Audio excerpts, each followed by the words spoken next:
김종현의 스포츠.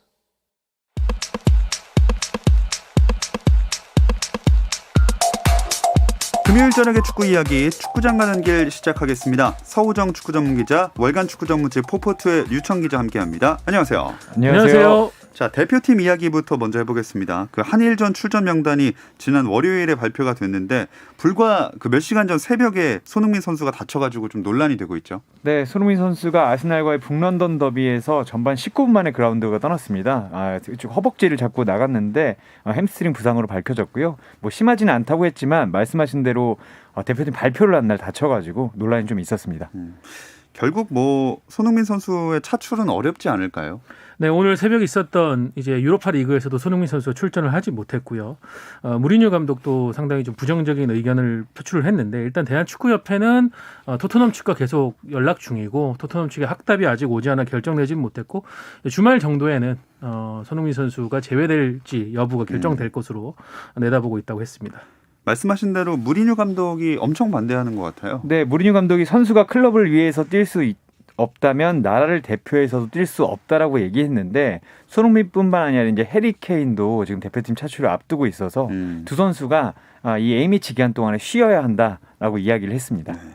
뭐 이렇게 저렇게 유로파들을 오랜만에 불러 모으겠다는 벤투 감독의 계획은 점점 성사되기 어려운 분위기로 가네요. 네, 이 지금 피파가 코로나 시대에 예외 조항을 만들었는데요. 5일 이상의 자가격리가 필요할 상황일 때는 그 선수의 차출을 해당 소속 클럽이 거부할 수 있다라는 예외 조항을 만들었습니다.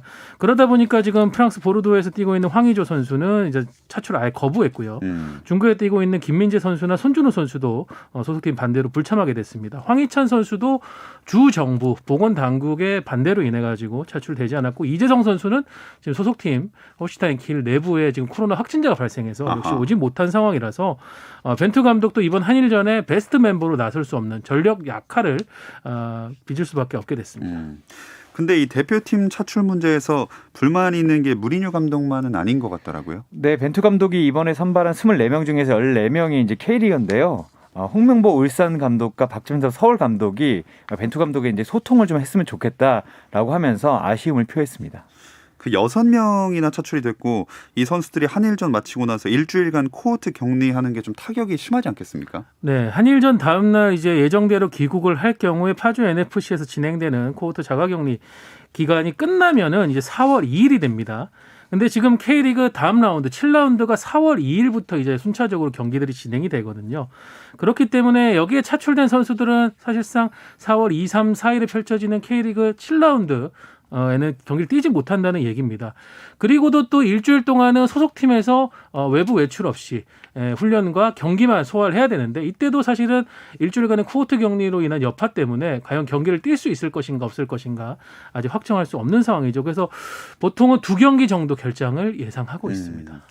홍명보 감독이 단순히 뭐 여러 명을 차출해서만 벤투에 민감하게 반응한 게 아니다 이런 이야기도 있더라고요. 네, 저는 한 두 가지 정도를 보고 있는데 어쨌든 울산은 이 오스트리아 이 원정 경기에서도 소속팀 선수들이 이 코로나에 감염되는 바람에 한번 고생을 했었고요. 예. 그리고 게다가 이제 홍철 선수 이름을 이 홍명보 감독이 거론을 했는데 홍철이 이제 대표팀에서 뛰어서 괜찮다고 뽑은 것 같은데 우리에게 연락을 했으면 홍철을 뽑을 수 없는 상태라는 걸 알았을 거다. 소통이 좀 필요한 것 같다. 홍철은 대표팀에 갈 수 있는 몸 상태가 아니다. 이렇게 이야기를 했습니다. 이 와중에 전북은 또 한 명도 차출이 안 됐습니다. 글쎄요, 김상식 감독이 이 상황을 지금 뭐 좋아할지 혹은 좀 아쉬워할지는 모르겠는데 일단 김상식 감독은 차출될 선수가 없었다는 부분에 대해서는 뭐 기량 부족보다는 스타일, 벤투 감독이 선호하는 스타일의 차이라고 보여지고 네. 전북 선수들은 여전히 기량 면에선 부족함이 없다라고 얘기를 하면서 내심 좀 좋아하는 모습을 보이기도 했습니다. 네. 왜냐하면 지금 전북, 울산이 치열한 선두 경쟁 중인데 그렇죠. 전북은 뭐 차출로 인한 피해가 전혀 없으니까요. 이래저래 K리그 현장에서 좀 아쉽다는 이야기가 전반적으로 나오고 있는 것 같아요. 네, 어쨌든 코로나 시대에는 제가 봤을 때 차출도 좀 달라져야 될 것 같아요. 예전 같으면 이제 해외파들이 차출 가지고 이제 부담을 가졌었는데 최근에는 많이 이동할 수 없고 이제 국내파들이 더 많은 대상이 되고 있습니다. 근데 그런 상황에서 이 프로팀 감독들도 다녀오면 경기를 뛰지 못할 수도 있고 다녀오는 동안에 아쉬움이 있을 수 있고 그리고 아까 계속해서 소통을 얘기하는데 선수들이 이제 몸이 좋지 않은데 대표팀에 다녀오는 거에 대해서 아쉬움을 좀 표하고 있기 때문에 앞으로 좀 변해야 될 것 같긴 합니다. 서우정 기자는 어떻게 생각하세요? 저는 이에 대한 글도 약간 좀 썼는데요. 일단은 두 가지 문제가 있었다고 생각해요. 우선은 벤투 감독이 이제 한국인 코치들이 있는데도 불구하고 K리그 각 구단들과의 소통에 좀 미진한 부분이 크다. 이거는 많은 감독들의 공통된 지적인 것 같습니다. 왜냐하면은 자신이 원하고 좋아하는 선수를 선발하는데 사실 그 선수의 몸 상태도 좀 면밀히 살필 필요는 있거든요. 예. 차출이 됐다가 그 선수 부상이 심해져서 오면 소속팀에 피해가 좀 큰 부분이 있기 때문에요. 다른 한 부분은 대한축구협회의 규정 부분일 텐데 지금 해외파 선수들은 2주 전에 차출 공문이 나가는 것과 달리 K리그 선수들은 이제 소집 일주일 전. 그러니까 사실상 선수 선발 당일에 통보하듯이 이제 연락이 갑니다. 그러다 보니까는 각 구단들과의 사전 조율 과정이 거의 불가능한 상황. 특히 국내 감독이 아닌 외국인 감독일 경우에 이 부분이 치명적으로 발생할 수밖에 없는데 이게 코로나 시대에 좀 특수성이 더해지면서 각 구단 감독들 불만이 커진 것 같아요. 그래서 이 양면을 좀 구단들과 축구협회가 서로 좀 조율을 해서 지금까지의 관계가 수직적 관계였다면 조금은 수평적 관계, 서로 상호 이익을 취할 수 있는 윈윈 관계로 가야 될 것 같습니다. 네, 이런 약간의 덜컥거림 속에 어쨌든 명단은 발표가 됐고요. 어떤 선수들이 이름을 올렸는지 공격진부터 살펴보겠습니다. 네, 일단 공격진에는 공격수로 뽑힌 선수는 두 선수입니다. 이제 경남에서 뛰는 이정엽 선수와 FC 서울에서 뛰는 조용욱 선수가 있는데 이 측면 자원들까지 한다면 남태희, 이동준, 이강인, 정우영, 이 프라이브르크에서 뛰는 정우영 선수고요. 손흥민, 엄원상, 나상호 정도가 이 공격수로 분류할 수 있을 것 같습니다. 이동준 선수랑 윤빛가람 선수도 리그에서 활약을 잘 해주고 있고 수비에서는 근데 말씀을 해주셨지만 김민재 선수를 비롯해서 중국파가 못 오죠. 네, 중국의 경우에는 현재 코로나로 인해서 이제 해외에서 들어오는 사람들의 경우에는 3주 자가격리를 요하기 때문에 김민재 선수도 이번에 오지 못하게 됐고 이제 박지수 선수가 국내 무대로 돌아와서 뛰고 있기 때문에 박지수 선수를 선발을 했고요. 또 원두재 선수를 이제 센터백으로 분류한 벤투 감독입니다. 김영건 선수는 조금 역시 좀 의아한 부분이 있는데요. 현재 간바 오사카 내에 다수의 코로나 확진자들이 발생을 해서 지금 2주 넘게 이번 주로 치면 이제 3주째죠. 3주째 경기와 훈련을 소화하지 못하고 있어서 좀 김영건 선수 그리고 미드필더로 뽑힌 주세종 선수 이 간바 오사카 선수들은 실전 감각이 조금 우려되는 상황입니다. 참 얘기를 할수록 문제가 많은 것 같은데 어쨌든 또 눈에 띄는 이름이 있을까요? 저는 골키퍼 김진현 선수가 가장 좀 눈에 띄는데요. 은퇴했다는 소문이 있었습니다. 그러니까 소속팀 은퇴가 아니라 대표팀 은퇴를 선언했다는 얘기가 있는데 당시에 사실 김진현 선수가 은퇴를 선언한 건 아니지만 어쨌든 자기가 이제 베테랑이고 기회를 후배들이 받아야 된다라고 하면 굳이 정정을 하진 않았는데 이번에 다시 뽑아서 좀 눈길이 끌고요. 그리고 앞서 말씀드렸던 측면 공격수의 프라이브르크에서 뛰는 정우영 선수와 울산에서 뛰는 이동준 선수가 저는 눈에 좀 띄는데 이 두 선수 모두 이제 빠르고 기술이 좋기 때문에 벤투호에서 어떤 활약을 보여줄지 좀 궁금하긴 합니다. 자, 이제는 일본 대표팀 명단도 살펴보겠습니다. 네, 일본 대표팀도 일단은 총력전을 예고하면서 23명의 선수를 선발을 했는데 역시 모리아스 감독, 일본 대표팀 감독인데 일부 해외파들은 소집하지 못했습니다. 소속팀에 반대가 있었는데 그래도 산프도리아에서 뛰고 있는 요시다, 볼로냐에 뛰고 있는 도미아스 이 두 선수 지금 이탈리아에서 모다에서 뛰고 있는 일본 대표팀 수비의 핵인데요. 두 선수는 선발을 했고 또 리버풀에서 사우스햄пт턴으로 임대를 가 있는 미나미노라든가 프랑크푸르트의 가마다, 브레멘의 오사쿠 유야 이런 선수들을 좀 뽑아서 한일전에서 한번 최선의 베스트 멤버를 가동해 보겠다라는 보관을 밝혔습니다. 벤투호 전력이랑 비교했을 때 어때 보이나요? 일단 소집한 선수의 면면으로 봤을 때는 일본이 좀 더 나아 보이긴 합니다. 왜냐하면 일본은 그래도 거의 모든 유럽파를 소집을 했고 그리고 지금 엔도 와타루, 슈투트가르트에서 뛰고 있는 선수와 가마다이치 프랑크푸르트에서 뛰고 있는 이 두 선수가 중원 핵인데 이 선수들이 분데스리가에 상당히 좋은 모습을 보여주고 있거든요. 예. 근데 앞서 말씀드렸던 주세종 선수라든가 김영건 선수는 올 수 있지만 컨디션이 또 걱정되는 상황이잖아요. 그럼 모든 걸 고려해봤을 때 어쨌든 지금 일본 대표팀에서 뛰고 있는 선수들이 상태나 이름값에서는 아주 조금 더 나은 게 아닌가라는 이야기들이 나오고 있습니다. 근데 일본은 유로파 차출이 우리나라보다 훨씬 수월한 느낌이네요.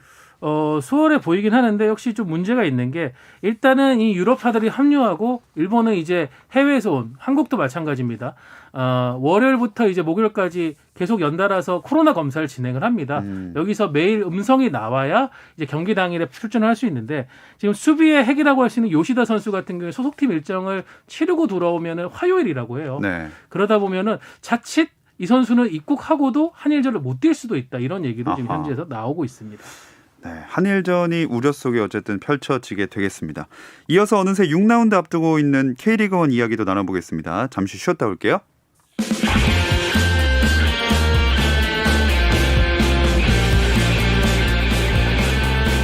오늘 저녁 김종현의 스포츠 오늘 저녁 김종현의 스포츠 김종현의 스포츠 금요일 밤의 축구 이야기 축구장 가는 길 듣고 계시고요. 월간 축구 전문지 포포투의 류청 기자, 서우정 축구 전문 기자와 함께하고 있습니다. 지난 주말 경기에 이어서 주중 경기가 치러지더니 어느새 K리그1 6라운드를 앞두고 있거든요. 일단 순위부터 짚고 갈게요. 네, 1위 전북 현대가 승점 13점이고요. 그 뒤에 2위와 3위가 승점이 11점으로 같은데 울산과 수원 삼성입니다. 4위가 FC 서울, 5위가 성남 FC, 6위가 포항 스틸러스, 7위가 제주 유나이티드, 8위가 인천 유나이티드, 9위가 광주 FC, 10위가 대구 FC고요. 11위와 12위는 수원 FC와 강원 FC입니다. 전북은 5라운드에서 대구 이기고 선두로 올라섰네요. 네, 울산이 4, 5라운드 연속 무승부에 그치는 사이에 전북은 이제 3라운드부터 3연승 행진을 달리면서 결국 선두로 올라섰습니다. 올 시즌도 저희가 전북, 울산의 양강 구도가 뚜렷하다라고 시즌 전망을 많이 해드렸는데 전북이 약간 초반 출발은 울산의 화력에 밀려가지고 돋보이지가 않았지만 역시 전북 걱정은 전북 팬들만 한다라고 하는 얘기가 나올 정도로 대구를 3대2로 누르면서 선두로 올라섰습니다. 이 경기를 승리로 이끈 전북의 일류첸코가 K리그1 5라운드 MVP로 뽑혔죠. 네, 두 골을 넣었는데 골을 넣은 것도 넣은 거지만 이 골을 넣은 상황을 보면 상당히 침착하더라고요. 이 골대 안에서, 그러니까 그 페널티 박스 안에서 수비들이 집중돼 있고 슈팅을 때려야 되기 때문에 많은 선수들이 서둘다가 뭘 놓쳐버리는데 일류첸코 선수는 정말 여유롭게 수비를 유유히 따돌리고 두 골을 넣어서 MVP 자격이 충분하다고 봅니다. 자, 선두를 달리던 반면에 울산은 동해안 덤비도 무승부고 그 다음에 5라운드 제주랑도 무승부고 갑자기 왜 이렇게 주춤하는 걸까요? 네, 3라운드까지는 9골, 경기당 이제 3골을 넣으면서 홍명보 감독의 이 홍염 축구가 활약을 보여줬는데 4, 5라운드에서는 이제 동해안 더비에서 1골 넣고 제주전 5라운드에서는 무득점 무승부였습니다. 얘기해 주신 대로 폭발력이 잠시 물을 머금은 것 같은데요.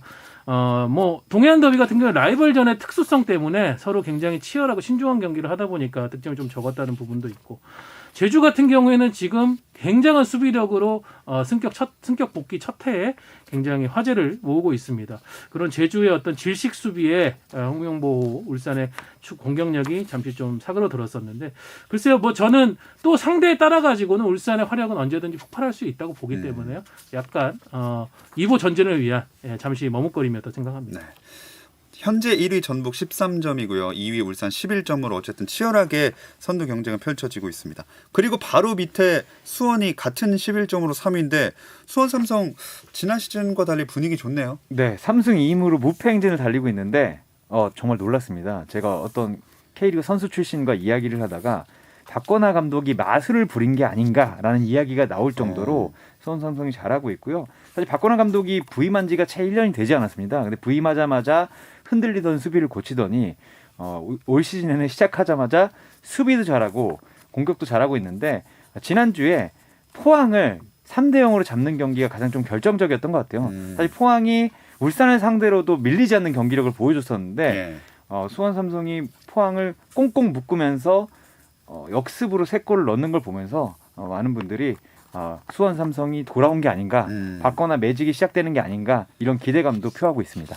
이번 시즌 기대해 볼 만한 반등을 보여줬으면 좋겠고요. 바로 밑에 4위 서울 승점 9점 2점 차입니다. 이 두 팀이 이번 주말에 만나네요. 네, K리그 슈퍼매치, K리그 최고의 흥행 상품이라고 저희가 얘기를 하는데 사실 최근 들어서 수년간은 좀 슈퍼매치가 슈퍼 만족스럽지 못하다라는 예. 아픈 지적들도 있었습니다. 그래도 그럴 만한 게 지금 뭐 양 팀이 나란히 파이널 A 상위 그룹에 진출한 것도 벌써 4년 전 일이었었고요. 지난 시즌 같은 경우에는 두 팀이 나란히 8, 9위를 차지하면서 파이널 B 그룹으로 떨어졌었죠. 약간 치욕적인 결과였는데 네. 그러다 보니까는 시즌 마지막 슈퍼매치가 파이널 B 그룹 경기에서 열리는 그런 사태도 벌어졌었습니다. 근데 이 두 팀이 시즌 초반에는 굉장히 순항하고 있고 좋은 경기력을 보여주고 있단 말이죠. 서울도 이제 주중에 있었던 광주 FC와의 홈 경기에서 기성용 선수의 역전 결승골로 2대1 승리를 거두면서 분위기를 한껏 끌어올렸거든요. 두 팀 다 지금 분위기가 좋기 때문에 이번 슈퍼매치는 뭔가 예전에 그 타이틀 다운 경기력을 보여주지 않을까 기대가 커지고 있습니다. 두 팀 다 이런 좋은 분위기 이어가려고 승리를 위해 많이 노력을 할 것 같은데요. 어제 슈퍼매치 미디어데이가 열렸습니다. 네, 미디어데이라고 하지만 이제 비대면 방식으로 진행이 됐고요. 서울에서는 박진성 감독과 나상호 선수가 나왔고 수원에서는 박건하 감독과 박건하 감독의 기세우는 세레모니를 하고 있는 김태현 선수가 나와서 설전을 벌였습니다. 이 양팀 사령탑이 상대팀의 중앙 미드필더를 경계 대상으로 꼽으면서 치열한 중원 싸움을 예고했다고요. 네, 올 시즌 이 수원과 서울 이 슈퍼매치 라이벌의 부활에서 가장 높이 평가되는 부분이 전북 울산에 밀리지 않는 중원의 어떤 위력으로 꼽히는데요. 수원은 지금 한석종, 고승범, 김민우 이 세 명의 조합이 지난 시즌 하반기부터 쭉 이어지면서 조직력이 거의 지금 물이 올랐다라는 평가를 받고 있고요. 서울은 기성용과 오스마르, 기스마르 조합이라고 이제 팬들은 얘기하는데 여기에 지난 시즌 포항에서 맹활약했던 팔로세비치가 가세하면서 수원과 더불어서 지금 기술적으로나 기동력적으로 가장 돋보이는 중원 조합을 구축했다고 하거든요. 역시 양팀 감독도 이 부분을 서로 잘 알기 때문에 결국 이번 슈퍼매치 중원 싸움에서 누가 이기느냐가 승리에 가까워질 수 있다는 걸 알고 있었던 것 같습니다. 자, 그 중원 싸움에서 특히나 기성용 선수는 정신력이 진짜 대단한 것 같아요. 저도 지난 경기를 중계로 보다가 깜짝 놀랐는데 뭐 왼발로 타이밍을 뺏는 슈팅도 멋졌지만 사실 기성용 선수가 최근에 이제 논란이 아직 계속되고 있지 않습니까? 이런 상황에서 이날도 후반 교체로 나오면서 사실 기성용의 컨디션이 좋지 않은 게 아닌가라는 얘기가 나왔지만 골로 증명을 했고요. 경기가 끝나고 인터뷰에서도 나는 프로 선수이기 때문에 흔들리지 않는다라는 얘기를 하는 걸 보면 말씀하신 대로 정신력이 좀 대단한 것 같긴 합니다. 네.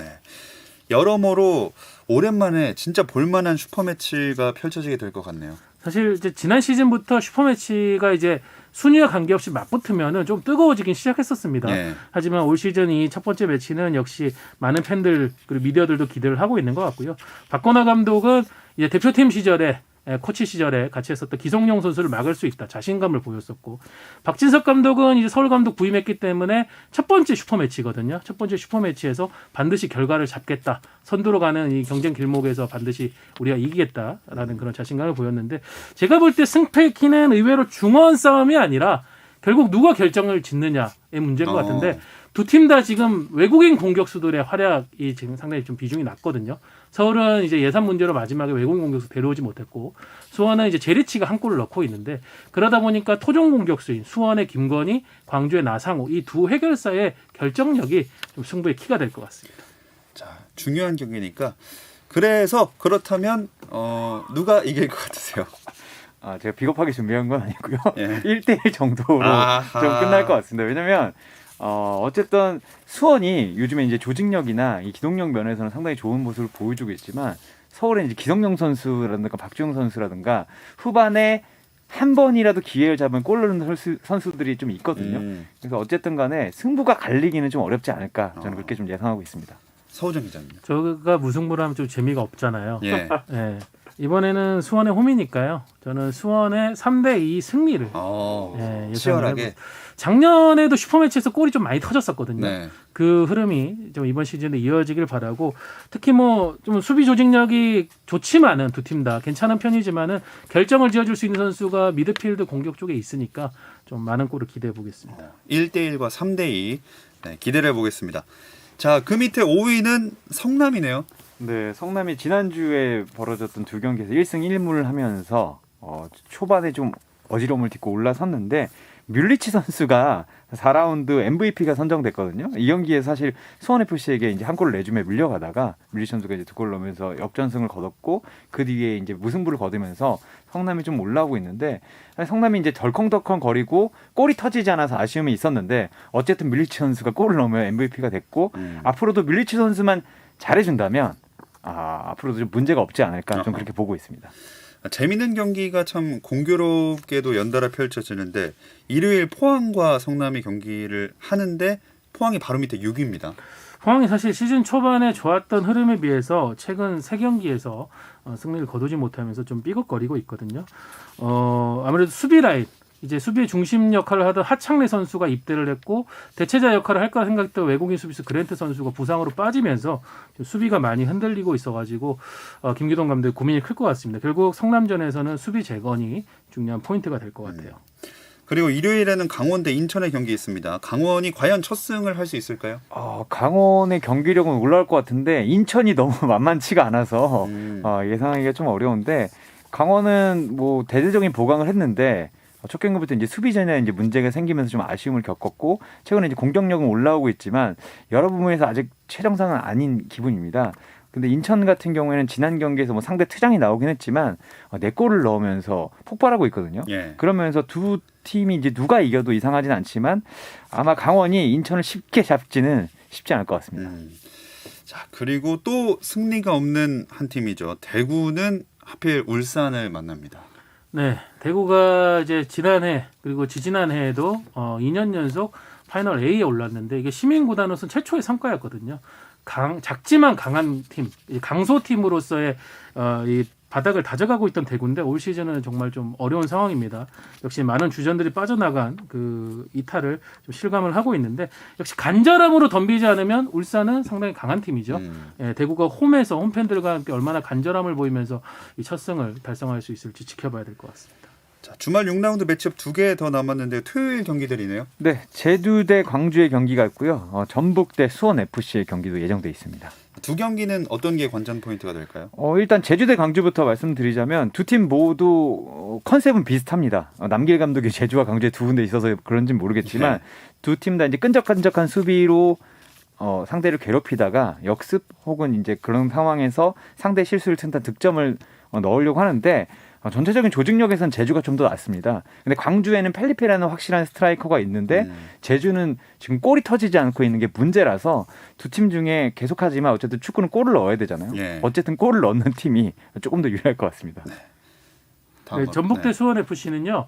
저는 박지수 선수를 주목해 주시길 바랍니다. 지금 박지수 선수가 4, 5라운드에서 연속 퇴장을 당했거든요. 그렇죠. 원래 퇴장이라고 하면은 다음 경기에 징계가 나오기 때문에 연속 퇴장은 축구에서 있을 수가 없는데 네. 사실은 이제 4라운드 퇴장이 5라운드 경기 당일에 사후 감면으로 인해 가지고 취소가 됐고요. 오심으로 인해서 지금 5라운드에서 퇴장을 당했는데 역시 오심으로 인정돼 가지고 지금 6라운드 전북전에 뛸 수 있습니다. 이 박지수 선수가 좀 뜨거워질 것 같은데 이 일류첸코, 구스타브 같은 전북의 뛰어난 외국인 선수를 어떻게 막을지 지켜봐 보시죠. 뭔가 괜히 모르게 이를 갈고 나올 것 같은 느낌입니다. K리그2는 3라운드까지 치렀는데 서울 이랜드가 1위네요. 네, 아직 뭐 3경기밖에 치르지 않았지만 2승 1무로 1위입니다. 사실 정정용 감독이 지난 시즌에도 서울 이랜드 FC를 많이 바꿔놨다는 이야기를 들었는데 올 시즌은 그 강도가 좀 더 세진 것 같고요. 1부에 바꿔나 매직이 있다면 지금 2부에는 정정용 매직이 있는 게 아닌가라는 얘기가 나오고 있습니다. 물론 3경기밖에 치르지 않았지만 단단하게 수비하면서 엄청나게 빠르게 역습하거든요. 예. 지난 경기에서도 보면 골을 넣었는데 공을 빼서 10초밖에 걸리지 않습니다. 이런 모습으로 질주를 하고 있기 때문에 아직 초반이지만 상대들이 상당히 깔끄러워하고 있습니다. 서울 이랜드의 질주가 K리그2에선 이어지고 있습니다. 이 이야기 끝으로 금요일 저녁의 축구 이야기 축구장 가는 길 마무리하겠습니다. 서우정 축구 전문 기자, 월간 축구 전문지 포포투의 류청 기자와 함께했습니다. 고맙습니다. 감사합니다. 주말 스포츠는 9시 20분부터 함께 하실 수 있고요. 저는 월요일 8시 30분에 다시 돌아오겠습니다. 김종현의 스포츠.